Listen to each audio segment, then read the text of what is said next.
We're at the penultimate question, question 11 of Logical Reasoning drill set number 3 from lawhub.lsac.org. And as always, we've got the highlight tool ready to go, and we read the task. The argument requires the assumption that. So I'm just going to highlight requires the assumption that. So we're looking for whatever must be true to logically believe whatever the argument is on the left-hand side.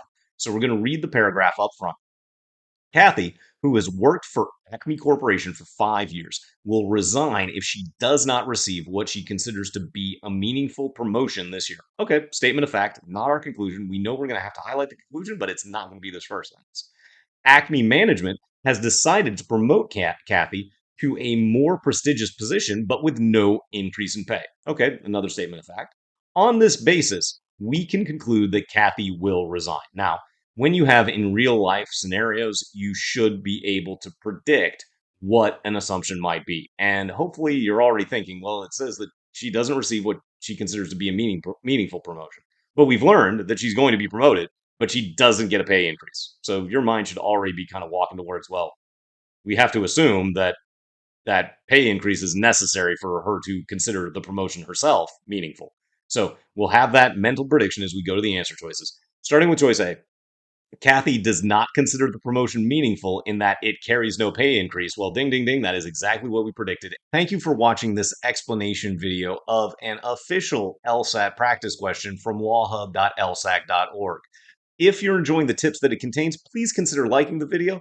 And you can also subscribe to our channel to be alerted when new video explanations are released by my guru. Also, check out the description below because within it, you'll find links to full sets of video explanations for official LSAT prep tests from lawhub.lsac.org as well. But for now, let's get back to this video. And in this case, you might just pick A, but for the purposes of this video, we're going to work through the remaining answer choices, finding reasons to eliminate. So choice B, Acme could afford to give Kathy a substantial increase in pay without significantly reducing the corporation's profits.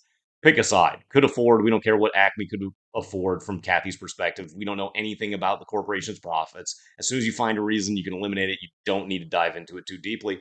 Then choice C, Kathy considers the change to a more prestigious position to be of absolutely no value. Well, that's extreme. We don't need it to be of absolutely no value. We need it to be that she wanted a pay increase. Otherwise, she's not going to believe it to be a meaningful promotion, which matched A so well. Then choice D, most employees who have worked at Acme for at least 5 years have received what they consider to be meaningful promotions. Well, most employees, what does that have to do with Kathy? I have no idea. I need additional information. Can eliminate D immediately for that reason. And then choice E, if Acme simply decided to give Kathy a pay raise this year, she would not resign. Well, we don't care about a hypothetical. So what Acme could have decided to do is completely irrelevant to what is present in the argument on the left. But even though we went through these remaining answer choices just for completion's sake, on the actual exam, you might have picked A as soon as it matched our prediction, as it did here.